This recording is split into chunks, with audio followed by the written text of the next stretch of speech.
നമസ്കാരം. മലയാളി വാർത്തയിലേക്ക് സ്വാഗതം.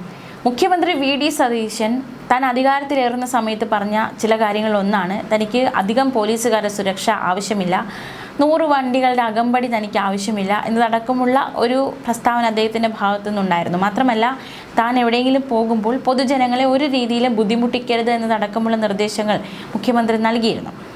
കഴിഞ്ഞ ദിവസം ഇതിന് വിപരീതമായ ഒരു സംഭവമുണ്ടായി. മുഖ്യമന്ത്രിയുടെ ഇടപെടലും ഉണ്ടായിരിക്കുകയാണ്.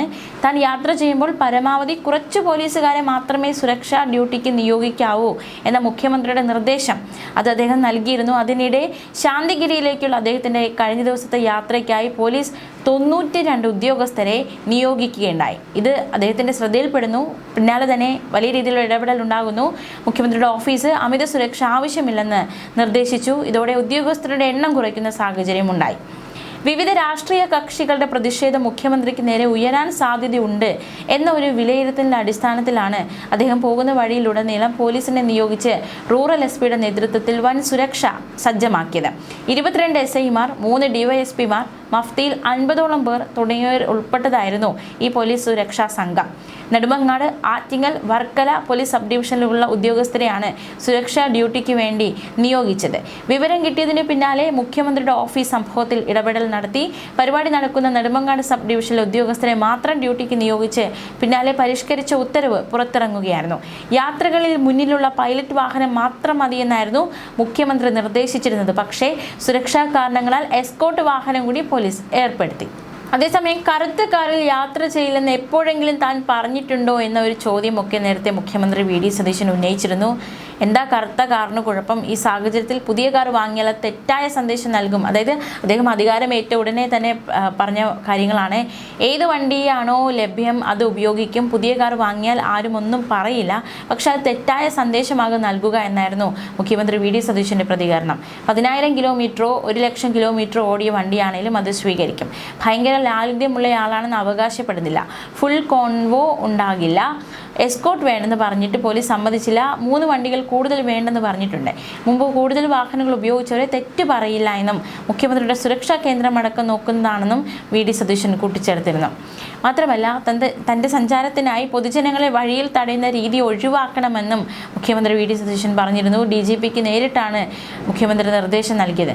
നിലവിലെ സുരക്ഷാ സന്നാഹങ്ങൾ വേണ്ടെന്നും പൈലറ്റ്, എസ്കോർട്ട് വാഹനങ്ങൾ ഓരോന്ന് വീതം മതിയെന്നുമായിരുന്നു അദ്ദേഹത്തിൻ്റെ പ്രതികരണം. വാഹന വ്യൂഹത്തിൽ ആകെ 3 വാഹനങ്ങൾ മാത്രമേ പാടുള്ളൂ.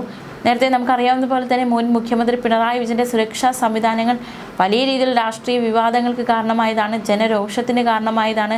പ്രതിപക്ഷം തന്നെ പലപ്പോഴും, അതായത് അന്നത്തെ പ്രതിപക്ഷം കോൺഗ്രസ് തന്നെ വിമർശിച്ചതാണ്. ഈ സാഹചര്യത്തിലാണ് ഇപ്പോൾ ഭരണപക്ഷമായി കോൺഗ്രസ് അധികാരത്തിലേറുമ്പോൾ ഇത്തരത്തിലുള്ള കാര്യങ്ങളൊക്കെ ഒരു നിയന്ത്രണം ഏർപ്പെടുത്തിയത്. Z+ സുരക്ഷയിൽ മുഖ്യമന്ത്രിക്കായി തലസ്ഥാന നഗരിയിൽ ഏർപ്പെടുത്തിയിരുന്ന കർശന നിയന്ത്രണങ്ങൾ സാധാരണക്കാർ, അതായത് പിണറായി വിജയൻ മുഖ്യമന്ത്രിയായിരിക്കെ അദ്ദേഹം കടന്നു പോകുമ്പോൾ ഏർപ്പെടുത്തിയിരുന്ന വലിയ രീതിയിലുള്ള നിയന്ത്രണങ്ങൾ സാധാരണക്കാരുടെ യാത്രകളെ സാരമായി ബാധിച്ചിരുന്നു. കിയ കാർണിവൽ ഉൾപ്പെടെയുള്ള ആഡംബര വാഹനങ്ങളും 3 ഇന്നോവ ക്രിസ്റ്റകളും ആംബുലൻസും സ്ട്രൈക്കർ ഫോഴ്സും അടങ്ങുന്ന വലിയൊരു നിരയായിരുന്നു പിണറായി വിജയന് അകമ്പടി സേവിച്ചിരുന്നത്. മുഖ്യമന്ത്രി വീട്ടിൽ നിന്ന് സെക്രട്ടറിയിലേക്ക് വരുമ്പോൾ പ്രധാന റോഡുകൾ അടയ്ക്കുകയും ഇട റോഡുകളിൽ 100 മീറ്റർ ഇടവിട്ട് പോലീസിനെ വിന്യസിക്കുകയും ചെയ്യുന്ന രീതി പതിവായിരുന്നു.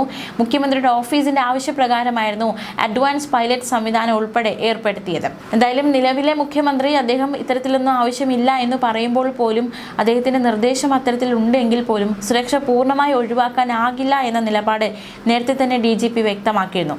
ഇന്റലിജൻസ് റിപ്പോർട്ടുകളുടെ അടിസ്ഥാനത്തിലായിരുന്നു മുഖ്യമന്ത്രിയുടെ സുരക്ഷാ ക്രമീകരണങ്ങൾ നിശ്ചയിച്ചത്. എങ്കിലും ജനങ്ങളെ ബുദ്ധിമുട്ടിക്കാതെ തന്നെ സുരക്ഷ ഉറപ്പാക്കാനുള്ള പുതിയ പ്രോട്ടോക്കോളാണ് പോലീസ് തയ്യാറാക്കുന്നത്. മാത്രമല്ല, മുഖ്യമന്ത്രിയായുള്ള പ്രഖ്യാപനത്തെ തുടർന്ന് വി.ഡി. സതീശൻ നടത്തിയ യാത്രകളിൽ പോലീസ് കനത്ത സുരക്ഷ എല്ലായിടത്തും സജ്ജമാക്കിയിരുന്നു. ഇത് കാരണം പലയിടങ്ങളിൽ ജനങ്ങൾക്ക് ബുദ്ധിമുട്ടുണ്ടാകുന്ന ശ്രദ്ധയിൽപ്പെട്ടതോടെയാണ് ഇത്തരമൊരു നിർദ്ദേശം നിയുക്ത മുഖ്യമന്ത്രിയിൽ നിന്നും ഉണ്ടായത്. അതേസമയം നമ്മൾ മറ്റൊരു വാർത്തയിലേക്ക് കൂടി പോവുകയാണ്. വന്ദേ ഭാരത് ട്രെയിൻ യാത്രയ്ക്കിടെ മുഖ്യമന്ത്രി വി.ഡി. സതീശനെ കണ്ടുമുട്ടിയ ചിത്രം പങ്കുവച്ച് ഗായകൻ ഷാഫി കൊല്ലം. എന്തൊരു ലാളിത്യവും എളിമയുമുള്ള മനുഷ്യനാണ് വ്യക്തിയാണ് മുഖ്യമന്ത്രി വി ഡി സതീശൻ എന്ന് ഷാഫി സാമൂഹ്യ മാധ്യമങ്ങളിൽ പങ്കുവച്ച ചിത്രത്തിനൊപ്പം കുറിച്ചു. തിരുവനന്തപുരത്തേക്കുള്ള യാത്രയിലാണ് ഇരുവരും കണ്ടുമുട്ടിയത്. എന്തൊരു സിമ്പിൾ ആൻഡ് ഹമ്പിൾ മനുഷ്യനാണ് നമ്മുടെ ബഹുമാന്യനായ മുഖ്യമന്ത്രി. തിരുവനന്തപുരത്തേക്കുള്ള യാത്രയിൽ വന്ദേ ഭാരതിൽ അദ്ദേഹത്തിന്റെ തൊട്ടടുത്ത സീറ്റിലായിരുന്നു ഞാൻ.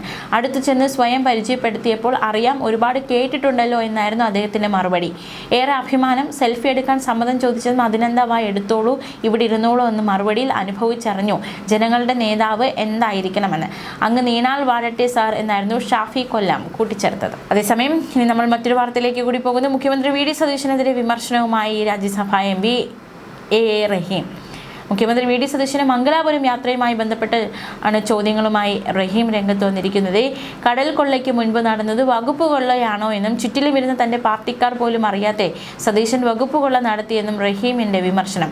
മന്ത്രിസഭാ രൂപീകരണ സമയത്ത് വി ഡി സതീശന്റെ മുഖത്ത് കണ്ട കോൺഫിഡൻസ് എന്താണെന്ന് ആളുകൾക്ക് ഇപ്പോഴാണ് മനസ്സിലായതെന്നും തനിക്ക് ആവശ്യമായ വകുപ്പുകൾ എടുത്ത് അതിന്റെ അടിസ്ഥാനത്തിലാണ് കടൽ കൊള്ളയ്ക്ക് വഴിയൊരുക്കി കൊടുക്കുന്നതെന്നും എ റഹീം പറഞ്ഞു. വി ഡി സതീശൻ പണ്ട് നികുതി പിരിവുമായി ബന്ധപ്പെട്ട ഒരു കാര്യം പറഞ്ഞിരുന്നു.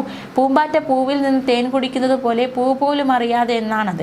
അതുപോലെ പൂ പോലും അറിയാതെ ചുറ്റിലുമിരുന്ന തൻ്റെ പാർട്ടിക്കാർ പോലും അറിയാതെ അദ്ദേഹം ഒരു തേൻ കുടിച്ചിട്ടുണ്ട്. കടൽ കൊള്ളയ്ക്ക് മുൻപ് നടന്നത് വകുപ്പ് കൊള്ളയാണ്. മന്ത്രിസഭാ രൂപീകരണ സമയത്ത് വി ഡി സതീശൻ്റെ മുഖത്ത് കണ്ട കോൺഫിഡൻസ് എന്താണെന്ന് ആളുകൾക്ക് ഇപ്പോഴാണ് മനസ്സിലായത്. തനിക്ക് ആവശ്യമായ എല്ലാ വകുപ്പുകളും പൂമ്പാറ്റ പൂ പോലും അറിയാതെ എടുത്തിരുന്നു. ആരോരും അറിയാതെ ആദ്യം നടന്ന കൊള്ള വകുപ്പ് കൊള്ള. അതിൻ്റെ അടിസ്ഥാനത്തിലാണ് കടൽ കൊള്ളയ്ക്ക് വഴിയൊരുക്കി കൊടുക്കുന്നത്. ഇത് കേരളത്തിൻ്റെ വിഴിഞ്ഞത്തിൻ്റെ ഭാവിക്ക് പ്രശ്നമാണ് റഹീമിന്റെ വിമർശനം. രാജ്യസുരക്ഷയുടെയും മോണോപോളിയുടെയും പ്രശ്നങ്ങൾ ഉയരുന്നുണ്ട്. കെ സി വേണുഗോപാൽ തന്നെ വെടിപൊട്ടിച്ചിട്ടുണ്ടെന്നും റഹീം വിമർശിച്ചു. കെ സി വേണുഗോപാലിന് കോൺഗ്രസിനെ പോലും ദഹിക്കാത്ത ഉടമ്പടിയിലേക്ക് കോൺഗ്രസ് ഭരിക്കുന്ന സംസ്ഥാനം എങ്ങനെ പോയെന്നും ഇതിന് വി ഡി സതീശന് മംഗലാപുരം യാത്രയുമായി ബന്ധമുണ്ടോ എന്നും റഹീമിന്റെ ചോദ്യം. അദ്ദേഹം കോൺഗ്രസ് അധ്യക്ഷനെ കാണാൻ പോകുന്നതിന് മുൻപ് പോയി കണ്ടത് അദാനി ഗ്രൂപ്പിന്റെ പ്രസിഡന്റിനെയാണ്. അതിനുശേഷം വകുപ്പ് കൊള്ള നടത്തി. എന്നിട്ടാണ് കടൽ കൊള്ളയ്ക്ക് വഴിയൊരുക്കിയതെന്നും എ റഹീം വിമർശിച്ചു. വി ഡി സതീശന്റെ ചെയ്തികൾ രാഹുൽ ഗാന്ധിയുടെ ചികിട്ടുള്ള അടിയാണെന്ന് കഴിഞ്ഞ ദിവസം ജോൺ ബ്രിട്ടാസ് എം പി പറഞ്ഞിരുന്നു. വിഴിഞ്ഞത്തിൽ വി ഡി സതീശന് ഒരു ആശയക്കുഴപ്പവുമില്ല. അധികാരത്തിൽ വരികയാണെങ്കിൽ അദാനിക്ക് വേണ്ടി പ്രവർത്തിക്കുന്നതിൽ ഗൂഢാലോചന നടന്നിരുന്നു. ചാർട്ടേഡ് ഫ്ലൈറ്റിൽ പോയി അദാനിയുടെ ആളുകളെ വി ഡി സതീശൻ കണ്ടിരുന്നുവെന്നും എന്തിനാണ് ഇത്ര ധൃതി പിടിച്ച് ചാർട്ടേഡ് വിമാനമെടുത്ത് മംഗലാപുരത്തേക്ക് പോയതെന്നും എന്തിനാണ് ചാർട്ടേഡ് വിമാനത്തിൽ തന്നെ പോയതെന്ന ചോദ്യവും ഉയർന്നിരുന്നു എം പിയുടെ ഭാഗത്തു നിന്നും. വിമാനത്തിൽ പോകാൻ എവിടെ നിന്നാണ് പണം കിട്ടിയതെന്ന് പറയണം. ആരാണ് വിമാനത്തിന് പണം മുടക്കിയത്? ആരാണ് ആര്യാടൻ്റെ ആ ബന്ധു? ജീവിച്ചിരിക്കുമ്പോൾ ആര്യാടൻ മുഹമ്മദിനെ കാണാത്ത വ്യക്തിയാണ് ആര്യാടൻ്റെ ബന്ധുവിനെ കാണാൻ പോയതെന്നായിരുന്നു ജോൺ ബ്രിട്ടാസിൻ്റെ വിമർശനം.